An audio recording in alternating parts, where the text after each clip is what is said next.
trastornos del eje hipotálamo hipófisis tiroides. En endocrinología, una de las patologías más frecuentes que se ve con mucha frecuencia en los hospitales o en los consultorios es diabetes mellitus, ahora diabetes tipo 2. Y la segunda patología que también se ve con mucha frecuencia es la patología de tiroides. Entonces, para eso tenemos que tener muchos conceptos, sobre todo actualizados, del eje hipotálamo hipófisis tiroides. Es un tema muy interesante. Se hacen muchos estudios a nivel de la endocrinología peruana sobre tiroides y a nivel mundial siguen todavía investigándose, sacando cosas nuevas sobre la glándula tiroides.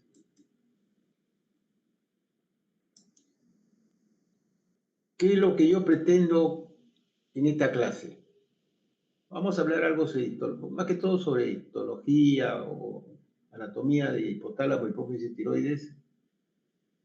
Como vemos en la primera clase, acá es primordial que ustedes interpreten los mecanismos de retroalimentación. Entonces, vamos a explorar los mecanismos de retroalimentación positiva y negativa que regulan las hormonas tiroideas. Es importante ver qué efecto tienen las hormonas tiroideas desde el punto de vista fisiológico y fisiopatológico. Y finalmente vamos a ver las diferentes patologías que se encuentran cuando existe una disfuncionalidad o una alteración de la glándula tiroides. Ese es el objetivo desde el punto de vista semiológico. Entonces, en un estudio de la patología funcional tiroidea, es necesario conocer primero los procesos de síntesis, secreción, transporte, metabolismo y regulación del mecanismo de acción de las hormonas tiroideas. Eso es básico e importante. Y la otra cosa importante que en el manejo de las enfermedades tiroideas, saber interpretar los valores del TSH, de la tirotropina y de las hormonas periféricas T3 y T4, que nos permiten saber si la etiología está en la misma tiroides o fuera de la tiroides. El TSH, el T4 y el T4 y el T libre nos van a ayudar o nos permite interpretar si estamos frente a una enfermedad tiroidea que se produce en la misma glándula tiroides o se produce fuera de la glándula tiroides.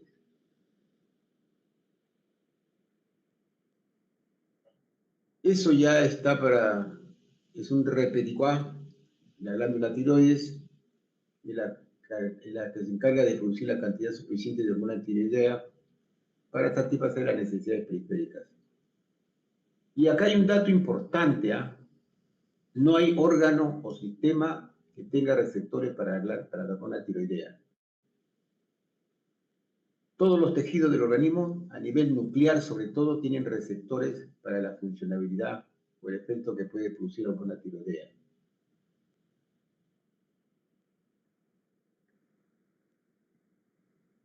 Conociendo la homeostasis de la tiroides, conociendo la retroalimentación, mecanismo de retroalimentación, conociendo que existe una parte que se inicia a partir del sistema nervioso central, o sea, el sistema neuroendocrino, vamos a ver la responsabilidad que tiene sobre el metabolismo y la influencia que tiene el estrés, porque como vemos que una de las partes iniciales para el funcionamiento de la tiroides origina en el sistema nervioso central, existe mucha labilidad de esas zonas para modificar su producción de la sustancia primordial que es el TRH y su relación con el estrés.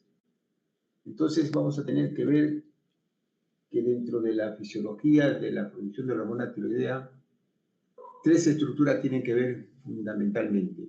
El hipotálamo, que pertenece al sistema nervioso central, la hipófisis y la misma glándula tiroides.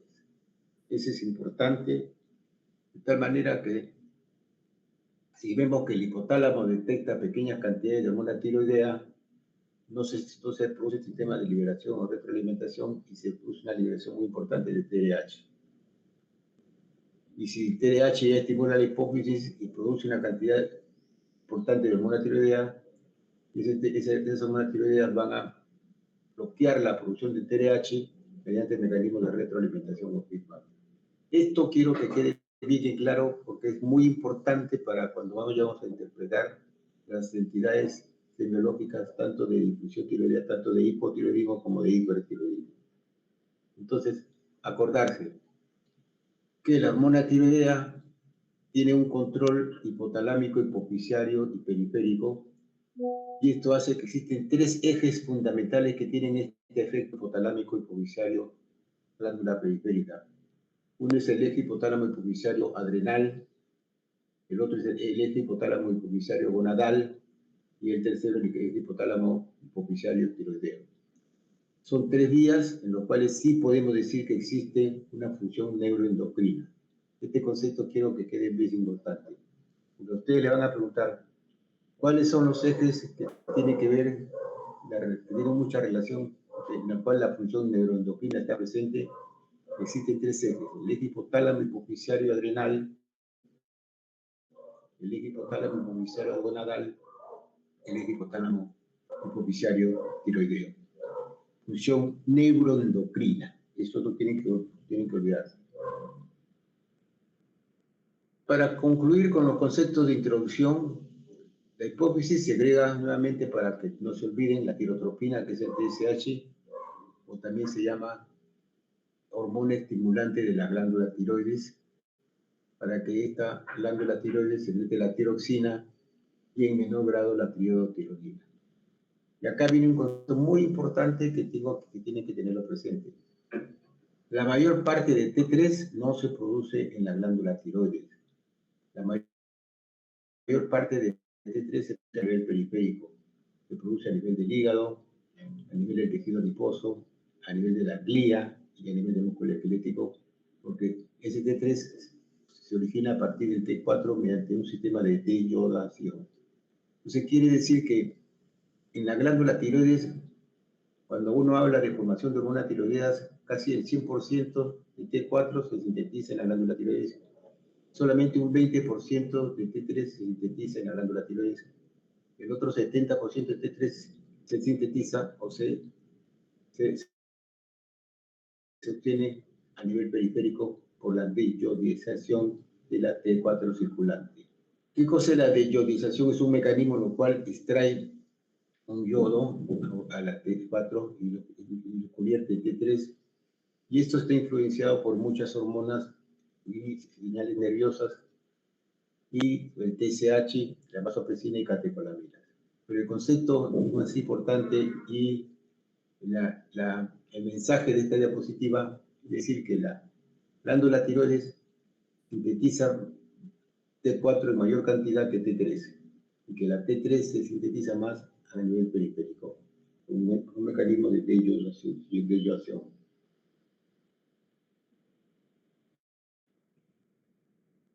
La TSH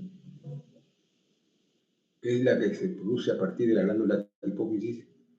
Es bueno reconocerlo, que se produce a partir de la hormona liberadora tirotropina, el TRH, que también van a encontrarlos ustedes en el libro con el nombre de tiroliberina. Tiroliberina, que viene del hipotálamo, y si esa tiroliberina encuentra cantidades importantes de T4 y T3 plasmática, en el líquido cefalorraquídeo se produce un mecanismo de retroalimentación larga negativa y se disminuye la producción de tiroliberina o TRH para que ya no siga produciendo más hormona tiroidea. Este mecanismo de retroalimentación es el que se ejerce cuando hay una sobrecarga de hormona tiroidea, para que el organismo ya no esté produciendo muchas sustancias tiroideas porque ya metabólicamente está compensado.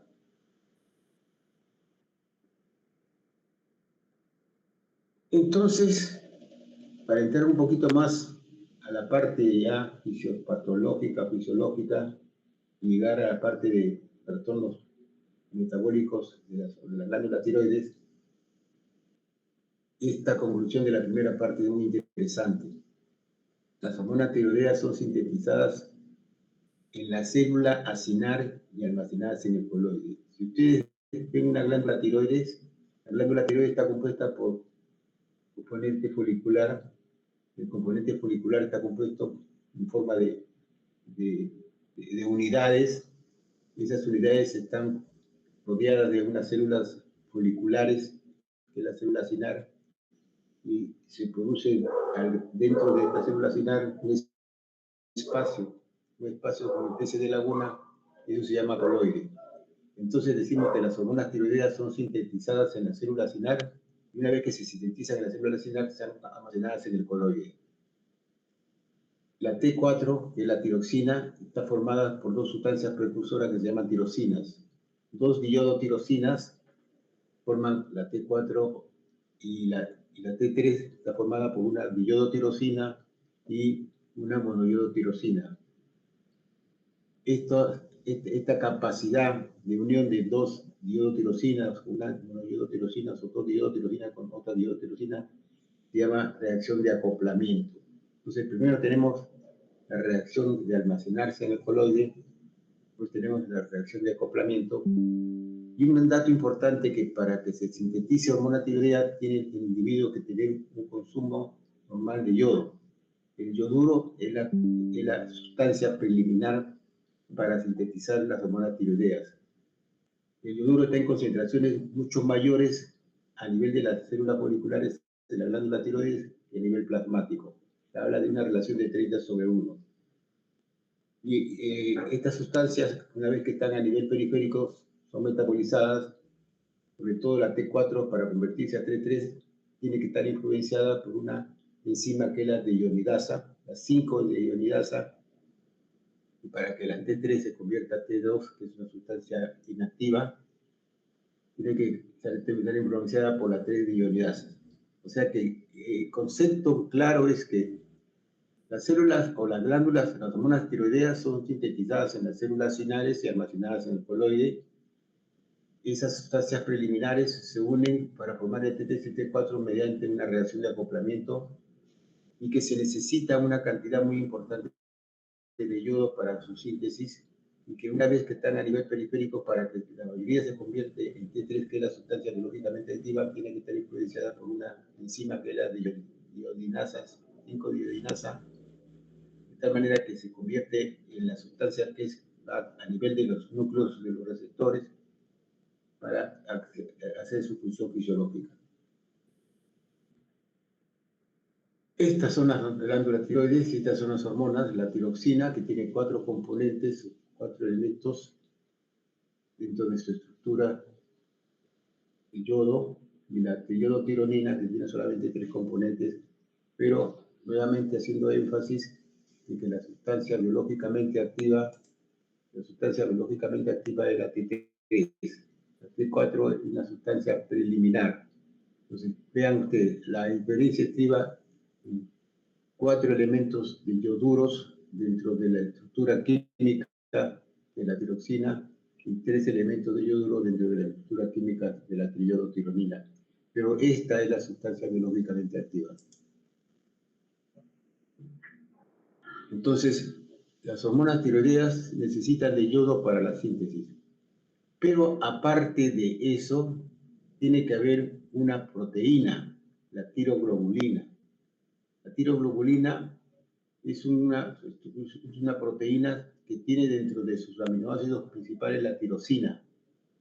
Esa tirosina se sintetiza en las células foliculares. Esa tirosina va a tener que pasar de las células foliculares al coloide para ir después ionizarse mediante mecanismos estrictos fisiológicos influenciados por enzimas específicas. Entonces, nuevamente el concepto. Las hormonas tiroideas se sintetizan, la mayoría de ellas fuera de las células. El inicio se produce dentro de la célula folicular y después se termina su síntesis dentro del coloide. Eso nos da a pie de que existe una síntesis final fuera de las células foliculares. El transporte de yodo, esto es interesante, ¿eh? El transporte de yodo es mediante una bomba o existe un cotransportador de yodo llamado NIS, ustedes lo van a encontrar en los libros como NIS, en la membrana vasolateral de las células foliculares. Entonces, tiene que haber este transportador de yodo para que ingrese el yodo inorgánico a la célula folicular. La célula folicular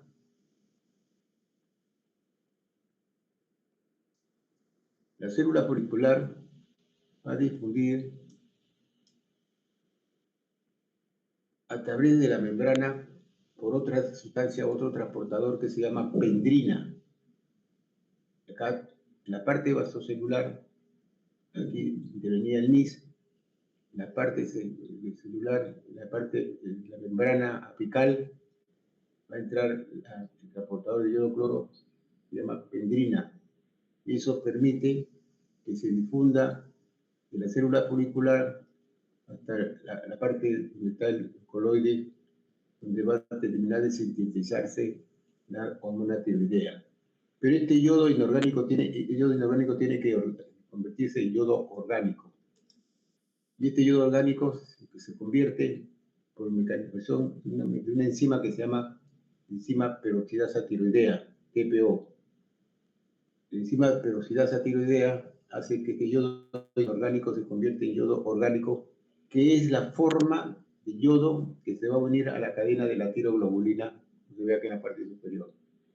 Acá entra el yodo, y acá está la tiroglobulina que ha salido con sus remanentes de yodo, con su constitución de tirosinas, para que después se unan yodo a las estructuras de la tiroglobulina y por acoplamiento vayan uniéndose y van formando la T4-tiroxina, que es la unión de una y dos yodotirosinas, y por otro lado existe una pequeña concentración de unión de una monoyodotirosina con dos yodotirosinas y se forma la T3. Este mecanismo de unión de estos residuos yodados se llama acoplamiento. Una vez que se han producido todas estas uniones, todos esos acoplamientos, que se ha formado el T4, nuevamente ese complejo debe pasar nuevamente a la célula folicular y se produce un mecanismo de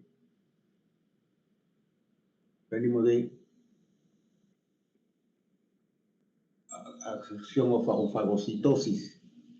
Se fagocita todo el complejo con las estructuras ya yodadas. Una vez que entran entre las células foliculares, los lisosomas forman una sustancia que son los fagolisosomas, que degradan las proteínas de tal manera que se liberan las hormonas tiroideas, y una vez liberadas de las tiroglobulinas o de los residuos de las proteínas, son liberadas al torrente sanguíneo para que ejerzan su acción periférica. Esas son las etapas que pasan o que suceden para que se sintetice la hormona tiroidea. Todas estas etapas de síntesis de hormonas tiroideas son estimuladas por la hormona estimulante de la glándula tiroides o TSH. Y nuevamente está el concepto acá. El 100% de la T4 se produce en las células foliculares y solamente un 20% de T3 se produce en las células foliculares. El T3 se produce en mayor concentración a nivel de la zona periférica, en tejidos donde tienen la enzima, la deionidasa, la 5-deionidasa. Vemos ustedes cómo se liberan las hormonas tiroideas. Y acá viene la otra parte interesante. Viene la otra parte, ahí están las dos hormonas tiroideas sintetizadas, liberadas al torrente sanguíneo. Y las hormonas tiroideas tienen un receptor específico, no solamente en el citoplasma, sino tienen un receptor a nivel del núcleo. Entonces tienen efecto a nivel nuclear de todas las células. Y en el núcleo de las células ya producen su acción fisiológica, sus mecanismos, para que se produzca la acción o la respuesta fisiológica de la hormona tiroidea. ¿Cuáles son los efectos de la hormona tiroidea? Los efectos de las hormonas tiroideas, uno de los efectos muy importantes es el aumento o la actividad de la bomba de sodio y potasio. No hay organismo en los cuales la actividad de la bomba de potasio tiene que ver con la regulación de diferentes órganos y sistemas. Y es por eso que se le considera la hormona tiroidea como una hormona fundamental para la fisiología o la homeostasis del ser humano. Actividad de la bomba sodio-potasio. Es una sustancia calorigénica. La hormona tiroidea es una sustancia calorigénica, produce calor. Las personas que no tienen hormona tiroidea tienen mucha intolerancia al frío porque no están creando calor, no tienen el mecanismo de defensa de producir calor. Consumo de oxígeno, hidratos de carbono y lípidos. Intervienen en el metabolismo intermediario, estas estructuras principales. Degradación de proteínas, tiene que ver con la degradación de proteínas. Actividad del sistema nervioso simpático es fundamental también. Y esta es la manera en que se estimula la producción de hormona tiroidea. En la primera clase, con el grupo que fue, creo que fueron 14 alumnos, se produce una estimulación inicial a partir del TRH, hormona estimulante de la glándula de la tirotrofina, TRH. Este TRH se produce a nivel del hipotálamo. El TRH, por el sistema portal hipofisiario, pasa hasta la glándula hipófisis para la producción del TSH, que es la hormona estimulante de la glándula tiroides. Esta hormona estimulante de la glándula tiroides va a ir a la glándula tiroides para la producción de T3 y T4. Una vez que se producen las cantidades importantes de T3 y T4, interviene el mecanismo de retroalimentación o feedback corto para que ya inhiba la producción de TSH, o el mecanismo de retroalimentación prolongado o largo para que inhiba la producción de TDH. Esto se modifica durante las 24 horas del día de acuerdo a la situación del paciente, de acuerdo a su actividad, de acuerdo al clima, de acuerdo al estrés, de acuerdo a una serie de factores, de tal manera que el organismo trata de mantener una homeostasis, un estado basal normal al individuo. Entonces, no olvidarse, los factores de inhibición y mecanismos de retroalimentación y la estimulación temprana del TRH a partir del hipotálamo. Como toda hormona, y es una parte muy interesante, si uno libera la hormona y la hormona no se une a una proteína, se degrada rápidamente. El organismo, para mantener una cantidad adecuada de hormona tiroidea, hace que la hormona que se libera a nivel periférico se una a una proteína y la mantiene unida con la capacidad de liberarla cuando hay necesidad de tener más hormona tiroidea libre para que ejerza su acción periférica. Entonces, este mecanismo o este transporte o esta unión de proteínas hace que se liberen las proteínas, que se mantenga la hormona tiroidea en cantidades fisiológicas normales.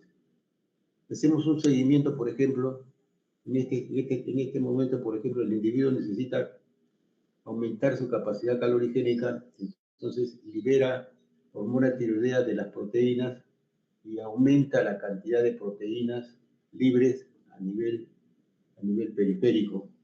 Y eso lo demostramos mediante este estudio, en el cual demostrábamos la capacidad calorigénica.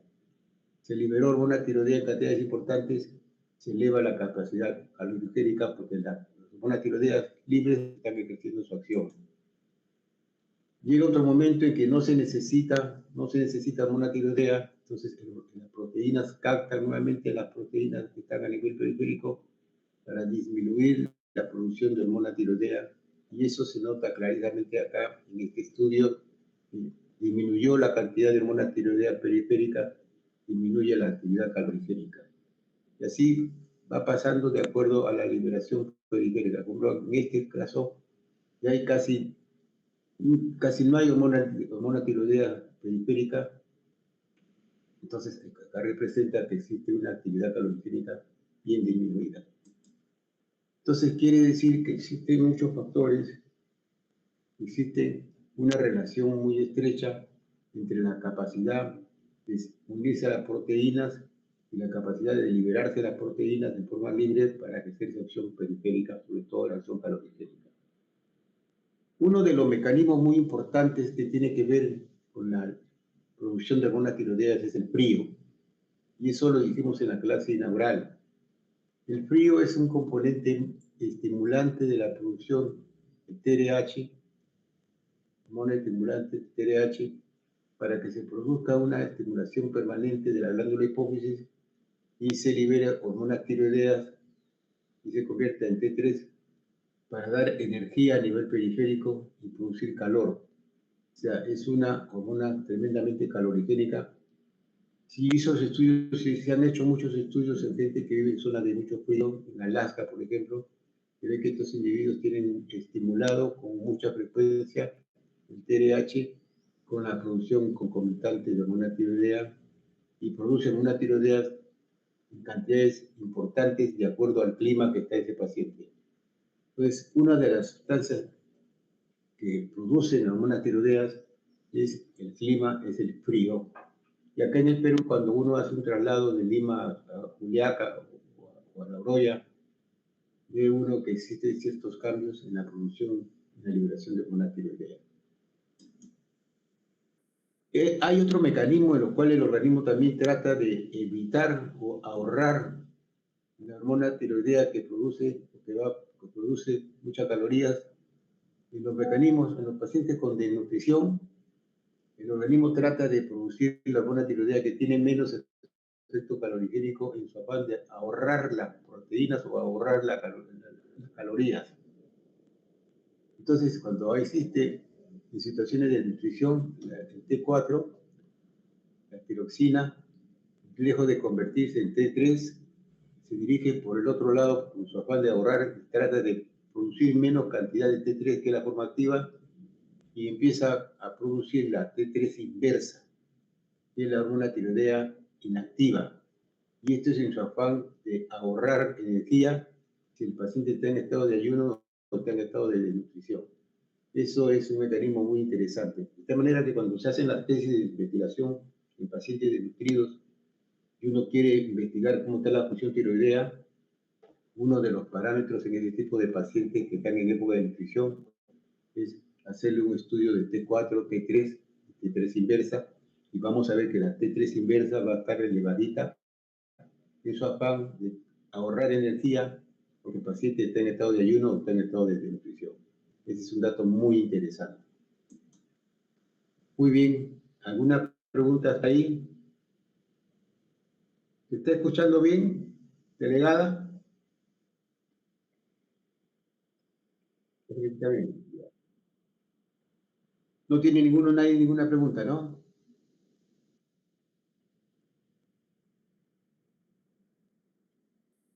Ya. Síndrome de hipotiroidismo. Ya esto es lo que ustedes tienen que hacer en su práctica diaria. Cuando hablamos de hipotiroidismo es porque hay una disminución patológica de las hormonas tiroideas. Ese es el hipotiroidismo. Disminuyen las hormonas tiroideas por causas que vamos a ver nosotros y qué manifestaciones semiológicas presentan estos pacientes con hipotiroidismo. Acá la hipofunción tiroidea o el hipotiroidismo básicamente puede ser desde el punto de vista de su lugar donde está alterado, porque puede haber una disminución de la hormona tiroidea en la misma glándula tiroides, o puede haber una disminución de la hormona tiroidea, los mecanismos que se han iniciado a nivel del hipotálamo o a nivel de la hipófisis. Cuando el hipotiroidismo es por problema de la glándula tiroides, se llama hipotiroidismo primario. No olvidarse eso, hipotiroidismo primario. El hipotiroidismo primario son lesiones de la misma glándula tiroides que disminuye la producción de hormona tiroidea. ¿Cuáles son las causas más frecuentes del hipotiroidismo primario? Procesos inflamatorios o procesos infecciosos. La tiroiditis, las tiroiditis agudas, la tiroiditis infecciosa, virales, o las tiroiditis traumáticas. Entonces, las tiroiditis agudas son las causas más frecuentes de hipotiroidismo primario. Después tenemos las tiroiditis subagudas, las tiroiditis que tienen un tiempo ya un poco más prolongado, tardan mucho en solucionarse, se diferencian por el tiempo de evolución de las tiroiditis agudas. Aquellos pacientes que han recibido tratamiento con una sustancia que se llama yodo radioactivo por alguna enfermedad de la glándula tiroides, pueden destruir la glándula tiroides y producir hipotiroidismo, o sea, hipotiroidismo por radioterapia. O aquellos pacientes que hayan sido operados por un tumor hipófisis, un tumor de la tiroides o por un cáncer o por un bocio, y los cuales se le ha extirpado toda la glándula tiroides, pueden producir el hipotiroidismo postquirúrgico. Y un dato importante es aquellos pacientes que residen en zonas donde el consumo de yodo es bajo. Ustedes saben que para que se sintetice una tiroidea tiene que haber una cantidad importante de yodo. Esos pacientes hacen lo que se llama el hipotiroidismo por deficiencia de yodo, que se presenta en el paciente en la región donde hay poca captación o poco consumo de yodo, regiones oceógenas. Y el otro grupo de pacientes son los que no se producen en la tiroides, se producen en el hipotálamo o en la hipófisis. Entonces, esto quiero que quede bien claro. Primario en la tiroides y secundario en la hipófisis o en el hipotálamo. Pero queremos investigar un poquito más sobre el hipotiroidismo primario.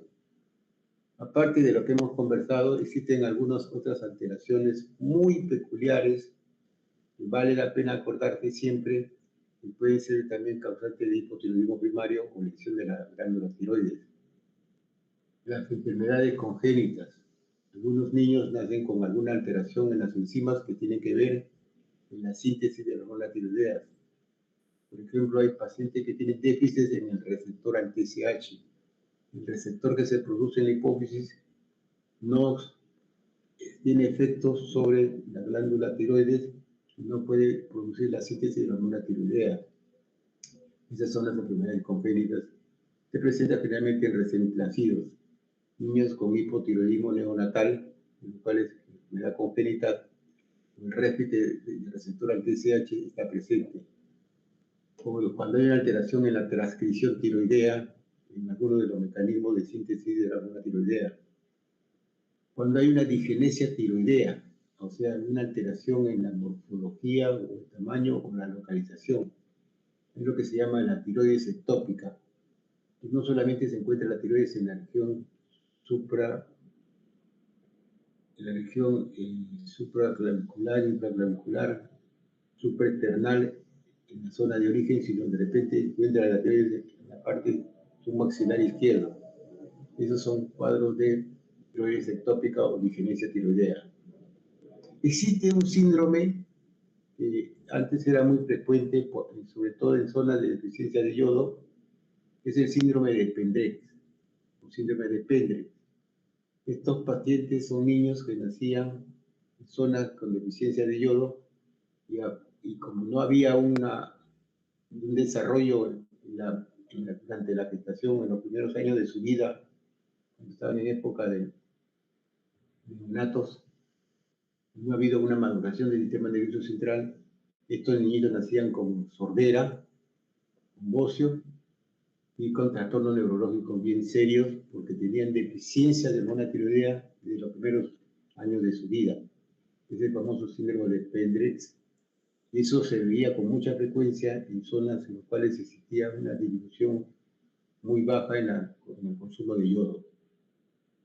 También existen algunos pacientes que tienen una secreción anómala en la proteína que tiene que ver en la síntesis de la hormona tiroidea, de la tiroglobulina.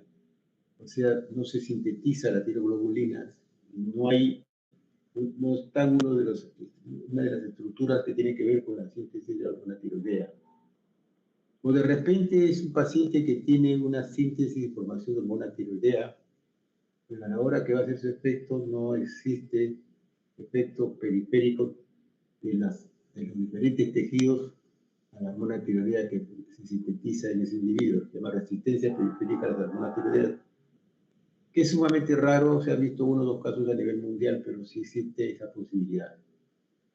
Y aquellos pacientes en los cuales hay déficit de yodo, no hay consumo de yodo y pueden producir también cuadros de hipotiroidismo. Lo vuelvo a repetir, sobre todo en zonas bociógenas.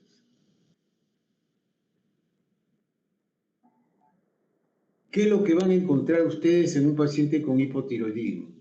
¿Qué manifestaciones tiene? Como hemos dicho que la hormona tiroidea tiene un efecto a nivel sistémico. No hay órgano o sistema que esté influenciado por la hormona tiroidea, de tal manera que vamos a encontrar manifestaciones clínicas y semiológicas en diferentes órganos y sistemas. Como es una sustancia calorigénica, vamos a encontrar de estos pacientes uno de los síntomas muy importantes es la intolerancia al frío. La intolerancia al frío, la mayoría de los pacientes vienen con temperaturas bien bajas. Están en época del verano, pero ellos están con saco y casaca. Son pacientes que tienen astenia y fatiga, fácilmente tienen facilidad para ganar de peso, consumen pocos alimentos, pero aumento de peso marcado.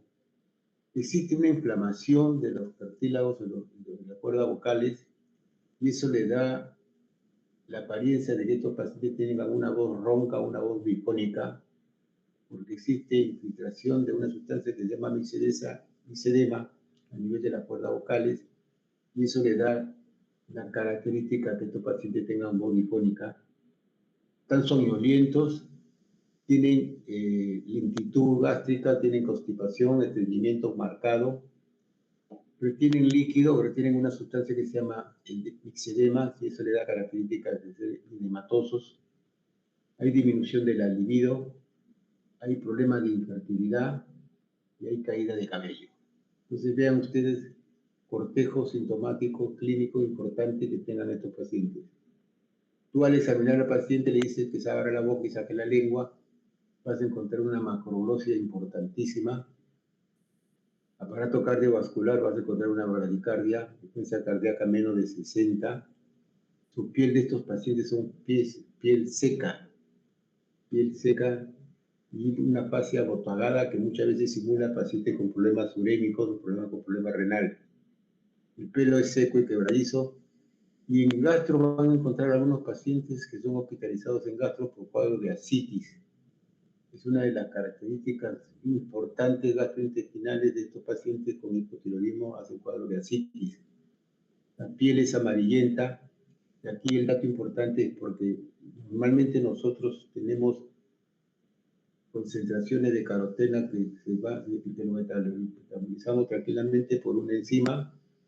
Este paciente, esa enzima no degrada el caroteno, de tal manera que hay una persistencia del caroteno en el cuerpo de estos pacientes. El caroteno da una coloración amarillenta al individuo, hay personas asiáticas, japonesitas, o sea, la piel es amarillenta. Si ustedes examinan a este paciente, van a encontrar un dolor a nivel del carpio exquisito por la inflamación del mixedema, es el síndrome del túnel carpiano. Reflejos lentos y hay un reflejo que se llama la fase de relajación prolongada. El reflejo tiene dos partes. Cuando uno estimula un reflejo, uno encuentra una fase de relajación, excitación inicial y una fase de relajación secundaria. Y estos pacientes cuando estimulan los reflejos, la fase de excitación está presente, pero la fase de relajación es muy lenta. Entonces estos pacientes tienen reflejo lento o fase de relajación prolongada. En un estudio que se hizo en un hospital psiquiátrico en Lima, se encontró que existía un 40% de mujeres que tenían diagnóstico de depresión. Se hizo estudio de monotiroidea y se encontró que ese 40% de mujeres tenían hipotiroidismo y que el hipotiroidismo llevaba a estas pacientes a un cuadro de depresión. Y la última característica neurológica es que estos pacientes tienen lentitud en el habla, bradilalia y bradicitia. Responden lentamente a las respuestas a las preguntas realizadas y tienen mucha habilidad emocional, bradicitia, bradilalia. Vean ustedes todo el cortejo sintomático que pueden presentar estos pacientes con hipotiroidismo. Y acá hay un esquemita donde se pone lo más importante, ¿no? Hemos dicho la cara, la fascia botagada, cara hinchada, latido cardíaco lento, una bradicardia, manos frías por la intolerancia al frío, hay una lentitud mental, hay una apatía, hay cansancio, la voz es ronca, voz áspera, puede haber bocio. Todo crecimiento de la glándula tiroides se llama bocio. Si sea un crecimiento chiquito, bocio nodular. Crecimiento alto, bocio difuso. Crecimiento de la glándula tiroides. Hay lentitud en los movimientos, debilidad muscular, el estreñimiento que es pertinaz. En las mujeres hay amenorreas y oligomenorreas, oligomenorrea retrasado. y la piel es edematosa, fría y seca. Estas son las características más importantes de un paciente con hipotiroidismo o mixedema.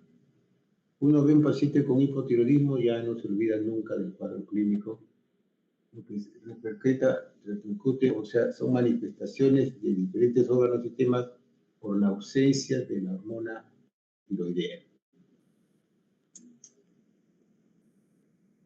Pero también tenemos que tener presente que la hormona tiroidea interviene sobre el desarrollo longitudinal. Y cuando uno ve que existen muchos chicos con hormona tiroidea, tienen trastornos en el crecimiento longitudinal, y hay que tratar de diferenciar ese enanismo del hipotiroidismo que se llama cretinismo. En este caso, este paciente tiene fase abotagada, tiene todas las características del hipotiroidismo, es un paciente chiquito. Esto hay que diferenciarlo con el paciente que tiene deficiencia de hormona de crecimiento solamente. Este señor no tiene características de hormona de hipotiroidismo, pero sí tiene una talla corta. Es un muñequito de torta, ¿no? Hormona de crecimiento es un enanismo hipoficiario y este es un enanismo por problemas de tiroides, un cretinismo. Esa es una manera de descartar las posibilidades cuando uno ve un paciente con talla corta. No solamente pensar en deficiencia de hormona de crecimiento, sino que existe un grupo de pacientes y si están asociados a manifestaciones hipotiroideas, existe en talla corta por hormona de crecimiento y problemas neurológicos y problemas de hipotiroidismo, y eso se llama cretinismo. Hay algunas sustancias que bloquean la síntesis de hormona tiroidea. Algunas sustancias, inclusive hay alimentos en determinadas zonas a nivel mundial que pueden bloquear la síntesis de hormonas tiroideas. Por ejemplo, el mijo, que es un alimento que se usa en la agricultura de Ecuador o Colombia, el mijo tiene tiocianatos y los tiocianatos inhiben la captación de yodo. Entonces, al inhibir la captación de yodo, va a disminuir la producción de hormona tiroidea. La mandioca también es otra sustancia que tiene tiocianatos, inhibe el transporte de yodo. El coco en concentraciones muy elevadas tiene flavonoides, inhibe una de las enzimas que produce la organificación del yodo, o la tiroxidasas. El agua, que tiene muchos componentes que son disulfuros, agua que son vitaminizadas, entre comillas, también inhibe la organificación del yodo. La soya, no se sabe cuál es el mecanismo, pero se vio que en cantidades sumamente elevadas producían hipotiroidismo, todavía no se sabe bien el mecanismo. El exceso de consumo de algas marinas inhibe la liberación de hormona tiroidea, o sea, no permite la salida de la hormona tiroidea de la glándula tiroides, y la desnutrición disminuye la producción de la tiroglobulina. La disminución de la tiroglobulina, que es el otro elemento fundamental para la síntesis de hormona tiroidea, puede llevar a un cuadro de hipotiroidismo. Entonces hay que tener presente que existen factores ociógenos que bloquean la síntesis y producción de hormona tiroidea.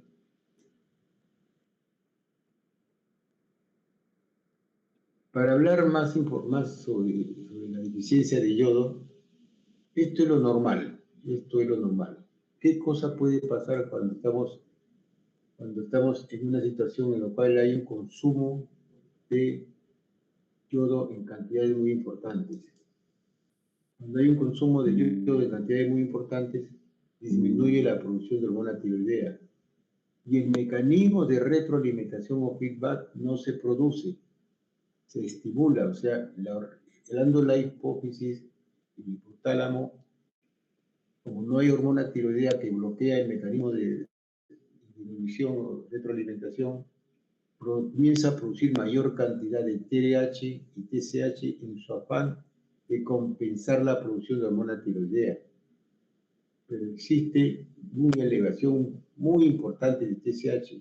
A la larga, esta falta de hormona tiroidea periférica por deficiencia de yodo hace que se produzca más TRH y esto estimula más la hipófisis para que se produzca mayor elevación de TSH. y esa elevación de TSH hace que la hormona tiroidea produzca la cantidades importantes de hormona tiroidea, el TSH, estimula la mayor cantidad de tiroidea, ¿a expensa de qué? A expensa del crecimiento de la glándula tiroides. Entonces, van a ver ustedes en zonas ociógenas que la deficiencia de yodo, gracias a la disminución en la producción de hormona tiroidea, estimula una mayor cantidad de TSH y esto hace que crezca la glándula tiroides para que se produzca una producción compensatoria de hormona tiroidea. Pero esa producción compensatoria de hormona tiroidea se produce en base a qué? En base a esto, en base a la producción de bocio. Entonces, si tú estás en una zona ociógenas, puedes encontrar a una paciente eutiroidea, o sea, normal, sin manifestaciones de hipotiroidismo, pero la puedes encontrar con un bocio, porque tiene el bocio compensatorio para la producción de hormonas tiroideas a expensas de la producción exagerada de TSH.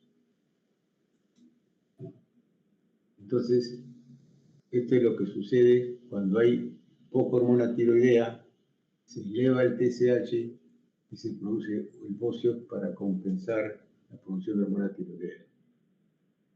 Si queremos hablar un poquito más de bocio endémico, unos cuantos conceptos.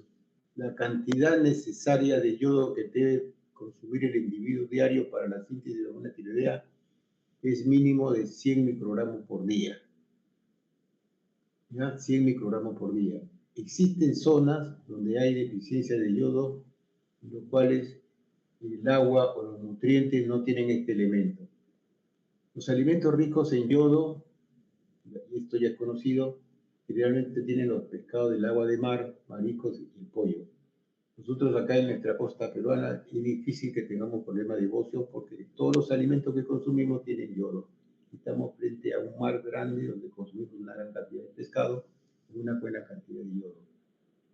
Se ha hecho estudios y se ha encontrado las zonas en las cuales existen zonas de deficiencia de yodo a nivel mundial y se ha descrito en los grandes lagos de Estados Unidos, en la zona montañosa de América Central y del Sur, en los Alpes, el Himalaya, África Central y Meridional.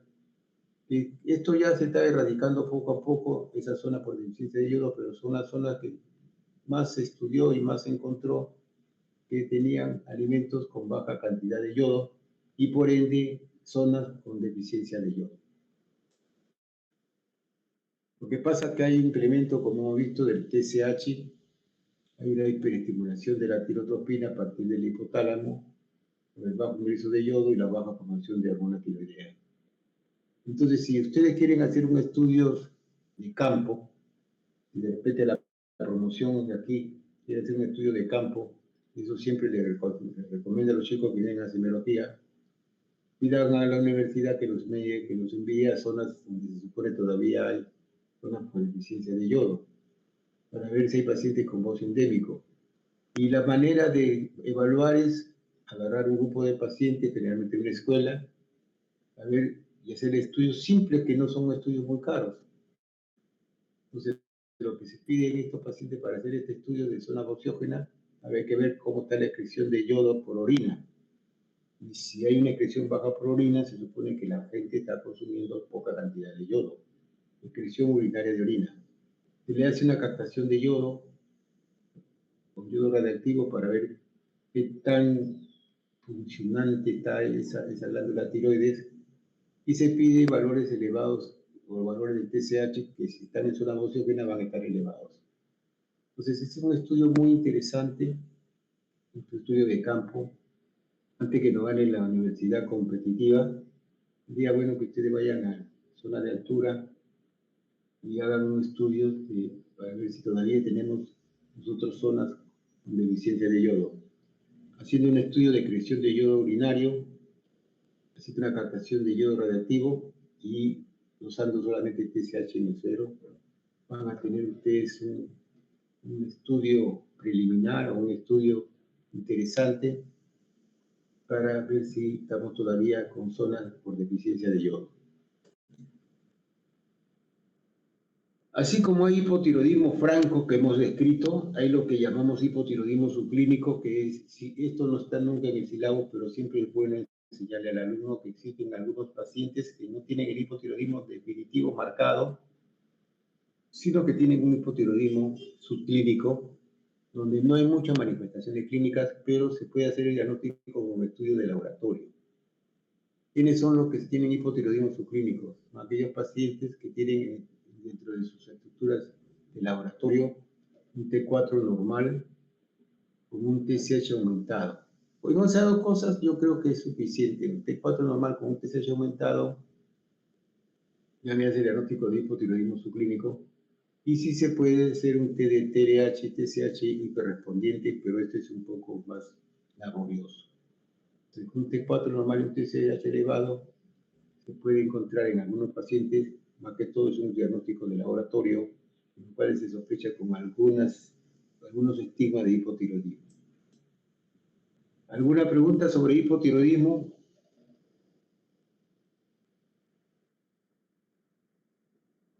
Thais, ¿qué dices?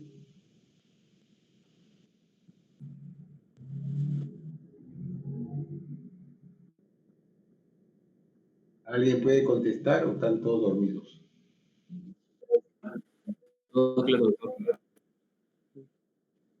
Yo los estoy viendo acá en una pantallita a ustedes. ¿Eh? ¿Alguna pregunta tienen para continuar?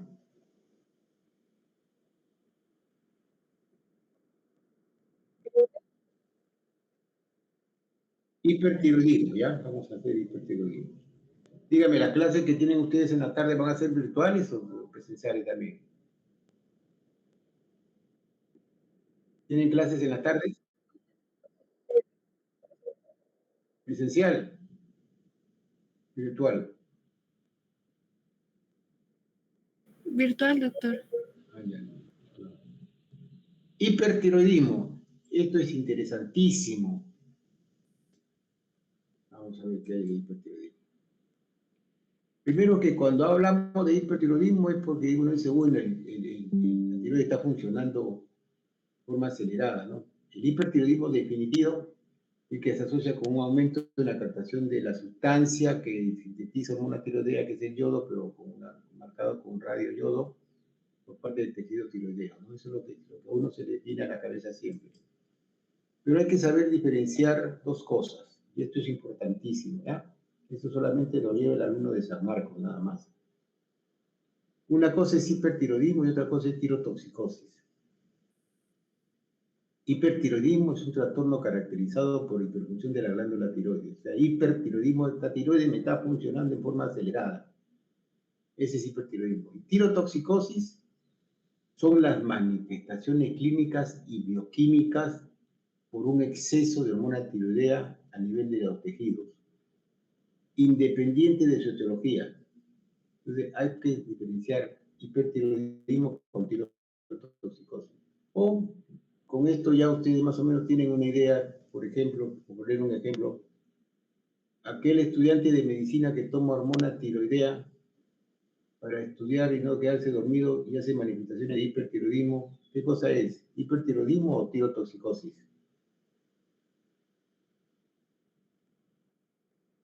Tirotoxicosis, doctor. Tirotoxicosis, porque ahí no, la hormona tiroidea no está produciendo hormona tiroidea a partir de la glándula tiroides, sino es un agregado extra, o sea, externo, de tirotoxicosis. Aquel paciente que tiene una glándula, podría ser hipertiroidismo o tirotoxicosis. Ahí juntan las dos cosas. Ahí dicen ustedes, este paciente tiene una tirotoxicosis por hipertiroidismo. Le agarraron la interpretación. Tiene una tirotoxicosis por hipertiroidismo. Tirotoxicosis porque tiene cantidad elevada de hormona tiroidea. Y hipertiroidismo porque se supone que el elemento fundamental es la producción de hormona tiroidea a partir de la glándula tiroides. Entonces, ese concepto quiero que lo lleven, quiero que lo tengan ustedes para poder ustedes definir bien de lo que es el hipertiroidismo y la tirotoxicosis, o la tirotoxicosis con hipertiroidismo.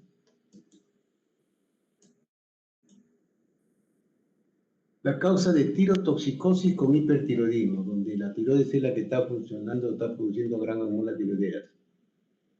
Y esta es pregunta de examen. La causa más frecuente de hipertiroidismo con tirotoxicosis es la enfermedad de Graves-Básedo. La enfermedad de Graves-Básedo es una enfermedad de tipo inmunológico. Esta de acá, una enfermedad de tipo inmunológico. Lo que sucede es que se forman anticuerpos que van contra los receptores del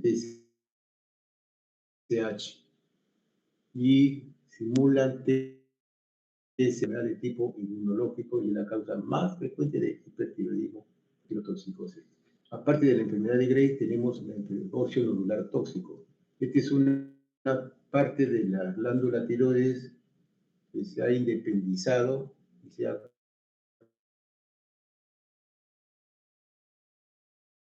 comenzado a dejar una sola óseo nodular tóxico o enfermedad de Plummer. Algunos le escriben Plummer, enfermedad de Plummer. La tercera causa es parecido al óseo nodular tóxico, pero son varios. Óseo multinodular tóxico, que también es una zona de la tiroides que agarró autonomía y comenzó a producir hormona tiroidea. La Hashimoto-tirotoxicosis. Les debo decir, y me olvidé de decir, que la causa más frecuente de hipotiroidismo es tiroiditis de Hashimoto. Pero la tiroiditis de Hashimoto, uno de sus manifestaciones preliminares o iniciales de la tiroiditis de Hashimoto es la fase de hipertiroidismo, de tal manera que hacen un cuadro de Hashimoto-tirotoxicosis. Después de la Hashimoto-tirotoxicosis pasan de frente a hacer cuadro de hipotiroidismo por tiroiditis de Hashimoto. También se le considera como una de las causas de tirotoxicosis de fase inicial a la Hashimoto-tirotoxicosis. Y se dice que es una superposición entre un tiroiditis de Hashimoto y una enfermedad de Graves. Cualquiera de las dos puede ser porque las dos tienen causa de tipo inmunológica.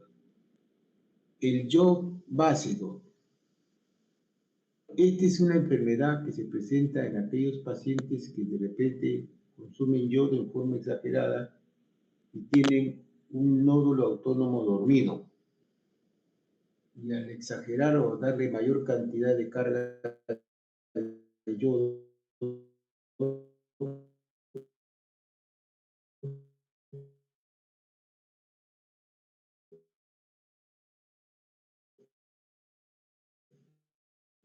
es el yodo básico. Vean qué interesante está esto.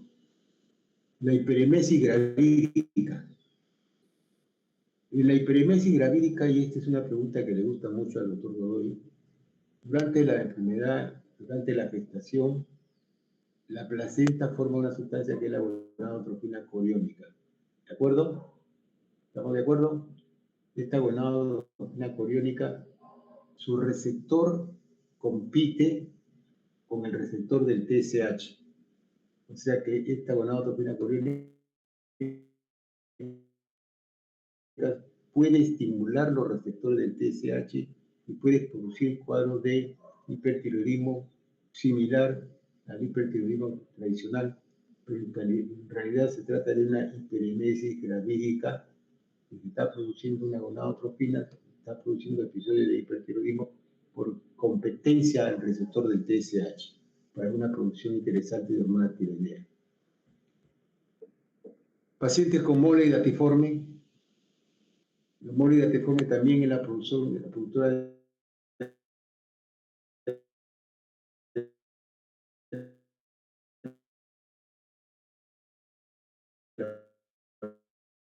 gonadotropina, también tiene la misma capacidad. El coliocarcinoma también produce gonadotropina coriónicas en cantidades muy elevadas y compite con el receptor del TSH. Una de las causas poco frecuentes, raros, pero se describe en la literatura, es el adenoma hipofisiario, los tumores que se encuentran en la glándula hipófisis y tienen producción exagerada de TSH. Estos casos se presentan, pero de forma muy rara. Vean ustedes una miscelánea de todos los cuadros de hipertiroidismo que se presentan en nuestro medio. Cuando hablamos de Graves, y acá viene la pregunta del examen, El paciente con enfermedad de Graves tiene 4 elementos importantísimos. Número 1, tiene un hipermetabolismo, o sea, está hipermetabólico. Número 2, tiene un bocio importante, un crecimiento de la glándula tiroides. Número 3, tiene una proptosis, una exoftalmía que vamos a ver después. Exoftalmía bilateral importante, mirada de muñeca. Número 4, tiene un edema prebiliar importantísimo. O sea, cuando quieren ustedes clasificar a un Graves, es aquel paciente que tiene hipermetabolismo, tiene todo el cortejo de la tirotoxicosis, tiene su bocio, tiene su exoftalmía y tiene su edema prebiliar. Muchas veces no es necesario los 4 elementos que les he enumerado, muchas veces solamente con el hipermetabolismo, el bocio y la exoftalmía son suficientes para hacer el diagnóstico de enfermedades de Graves sin necesidad de tener el edema prebiliar. Otra causa de tirotoxicosis sin hipertiroidismo. Hemos hablado de la tirotoxicosis hepática o la medicamentosa, ingesta oral excesiva de hormona tiroidea. Y esto lo hemos visto antes con mucha frecuencia. Consumidores de hormona tiroidea, desde el chofer de auto, de estudiantes de medicina, de estudiantes de enfermería, de interno de guardia, para evitar el sueño y estar más despierto. Tenían buena capacidad intelectual, pero hacían cuadros de hipertiroidismo. La tiroiditis de Quervain. Esta es una inflamación aguda, dolorosa, de la glándula tiroides. Tiroiditis de Quervain, que transitoriamente durante la época inflamatoria puede producir cuadros de hipertiroidismo. Esta es una tiroiditis crónica, una tiroiditis subaguda de Quervain. Y aquí le debo, antes que me olvide, estos pacientes de tiroiditis de Quervain que tienen una inflamación aguda con hipertiroidismo o tirotoxicosis, los pacientes que tienen procesos gripales, que presentan en época de frío, procesos gripales, tienen fiebre, escalofríos y un dolor cervical exquisito. No se puede palpar. Y con producción de hormona tiroidea transitorio, este es transitorio. Esta tiroiditis dolorosa, tiroiditis crónica, tiroiditis subaguda, tiroiditis de Quervain por una inflamación aguda. No es que la glándula se ha alterado, sino la glándula se ha inflamado. Y esa inflamación produce ese proceso de liberación de hormona tiroidea, pero lo que es más importante es el cortejo doloroso fundamental que tienen estos pacientes. Tiroiditis crónica, tiroiditis subaguda o tiroiditis de Quervain.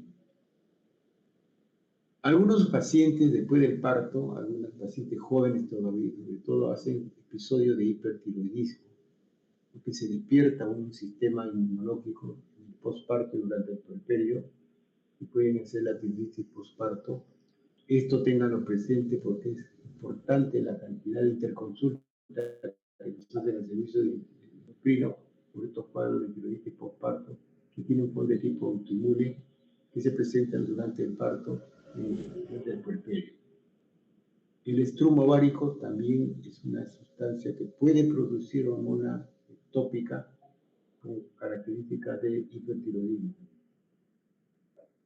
Ojo con lo que viene, el Hamburg toxicosis, aunque esto ya ha disminuido, pero en Estados Unidos habían zonas en que se veían muchos niños con cuadros de hipertiroidismo y se notó que en Estados Unidos ellos son bien fanáticos de las hamburguesas, elaboraban hamburguesas y la tiroides tiene un sabor agradable y se le incluía glándula tiroides, paté de glándula tiroides en las hamburguesas.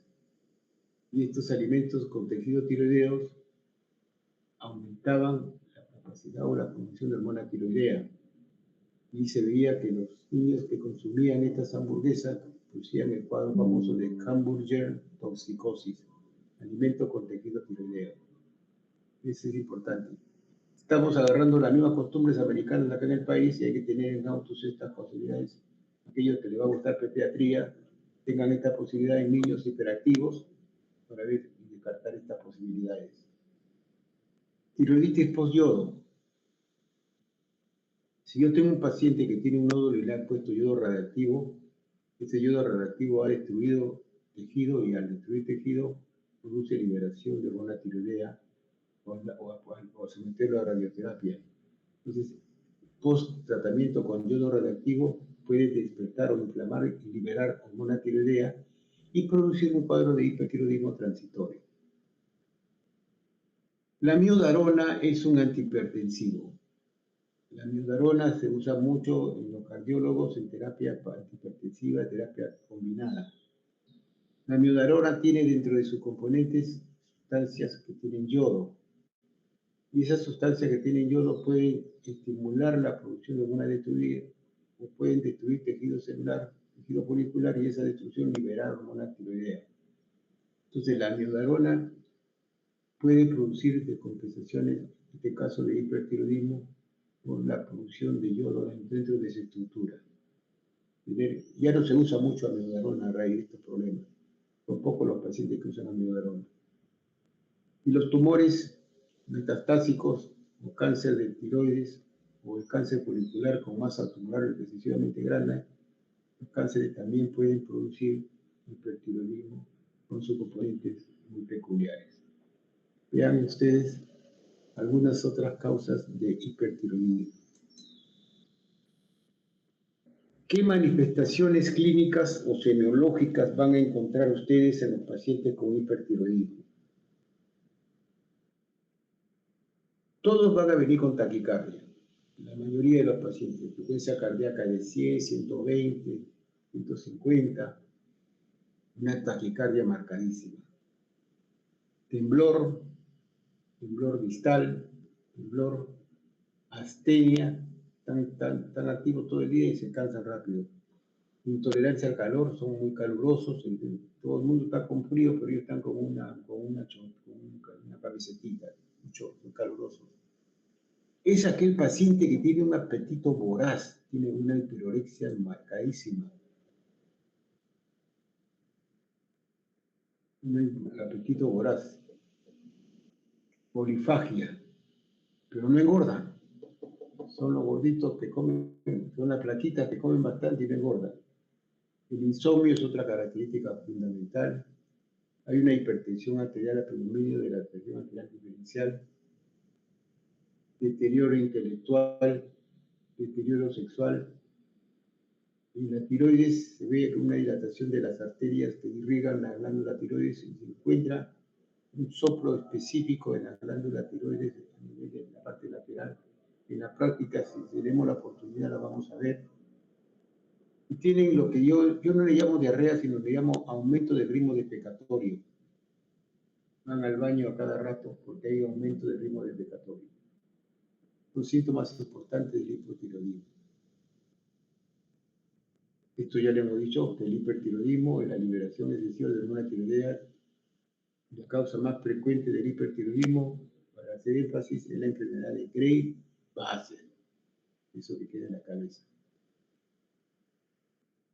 Esta es la forma como se desempeña la enfermedad de Gray-Basel. Acá en la glándula tiroides hay un efecto competitivo. El TSH, lo normal que está estimulando, se forman anticuerpos contra la glándula tiroides que también estimulan los receptores de la glándula tiroides.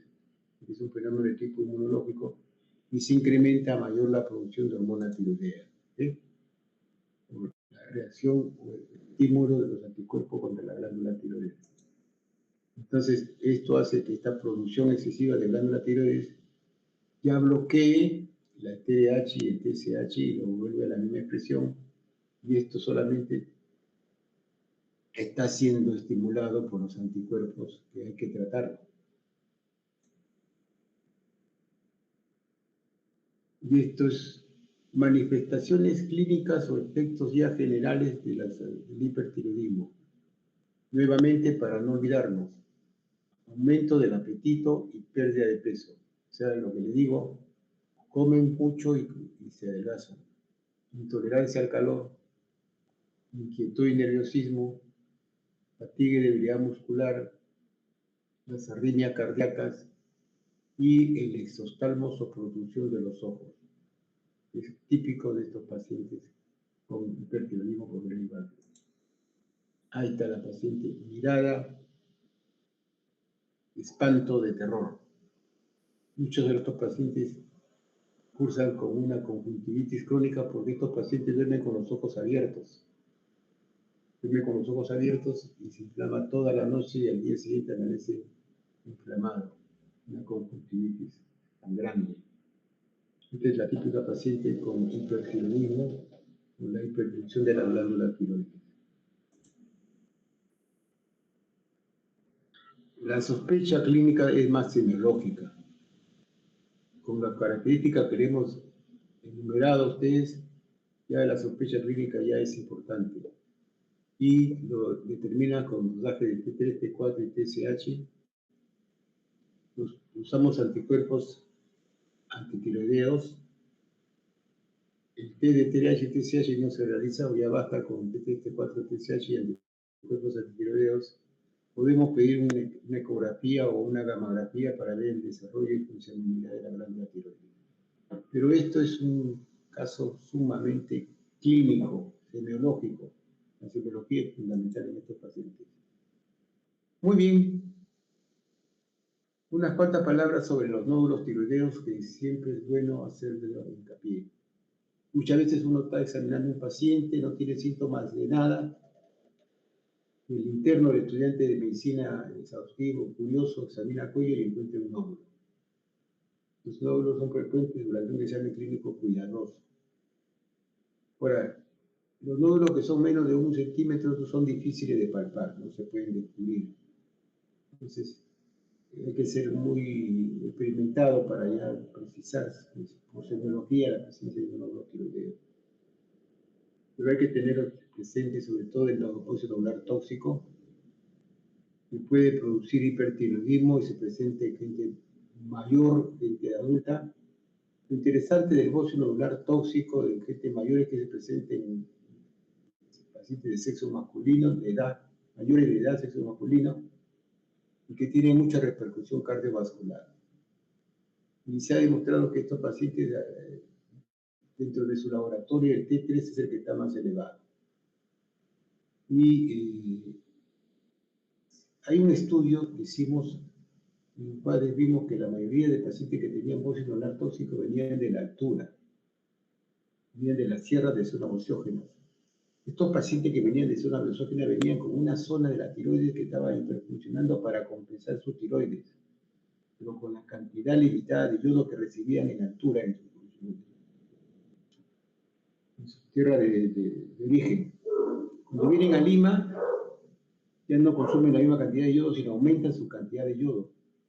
Y esa zona hiperfuncionante despierta su función y recibe más cantidad de yodo, y ahí es donde se produce el óxido nodular tóxico. Entonces, existe una relación del óxido nodular tóxico en pacientes provenientes de zona oceógena, porque ya viene con una tiroides predispuesta a hacer un óxido nodular tóxico por la misma característica de la glándula. Estos son pacientes del Congo. Las tres de abajo son pacientes con hipotiroidismo neurológico, con cretinismo. Tienen talla corta, tienen características, fase leucedematosa, ¿no?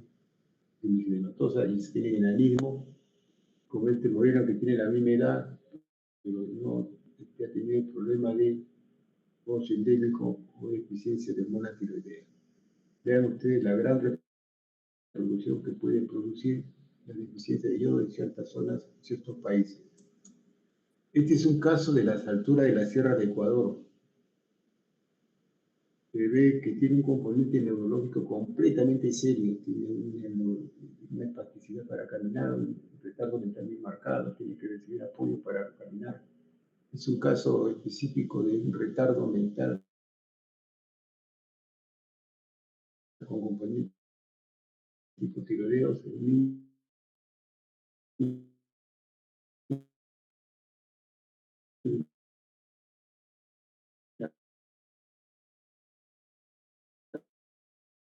Una bocina, y desde que tuvo sus primeros días de vida no tuvo repercusión de la tiroidea. Esto es siempre hay que estar estudiando, descartar esas posibilidades en alguna zona más profunda, más en la zona de altura sobre todo, donde no hay mucho con yodo. Estas son chinitas del Himalaya, en el cual se ve su bocio, Mientras más maduras son, el bocio tiene características. Este es un bocio de una persona.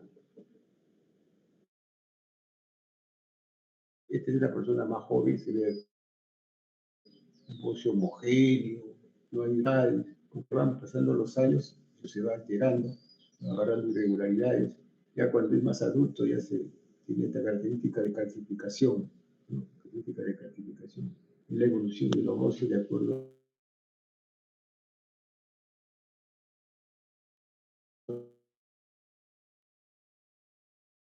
al grupo etario. Y eso hay que tratar de, en el país, de manera.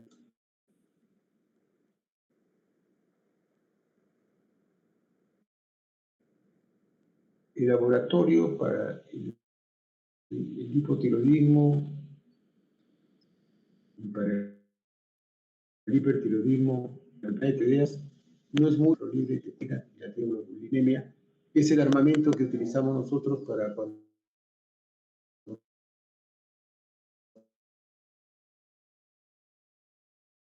queremos descartar la posibilidad de un paciente con hipo o con hipertiroidismo. Pero el análisis es que nos han modificado su capacidad, su actividad, su especificidad y selectividad, de tal manera que hoy día podemos nosotros usar exámenes de laboratorio, usar y tener muestras en valores bien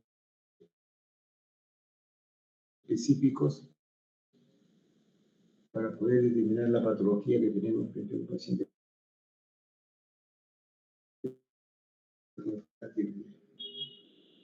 Y los casos clínicos que van a ver ustedes en el plan de problemas neurológicos, van a ver las modificaciones que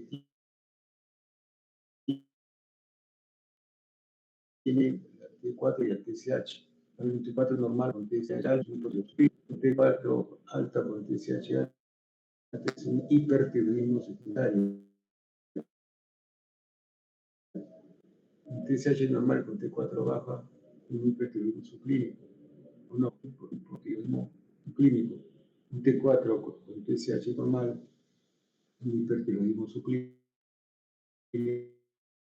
Un TSH baja y T4 baja, un hipotiroidismo secundario. Entonces, ustedes, antes de que vean estos análisis de laboratorio, tienen que tener presente, creo que tienen, de acuerdo al examen clínico, la prueba que les puede orientar para hacer el diagnóstico definitivo. Muchas gracias, yo creo que eso es todo. Si tuvieran alguna pregunta.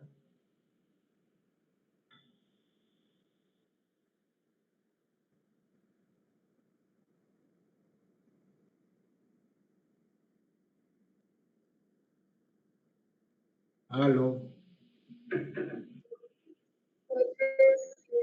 Ya, bueno, del caso clínico lo hago el día que me toque diabetes. Les hago un caso clínico porque creo que acá en Silabus hay presentación de un caso clínico.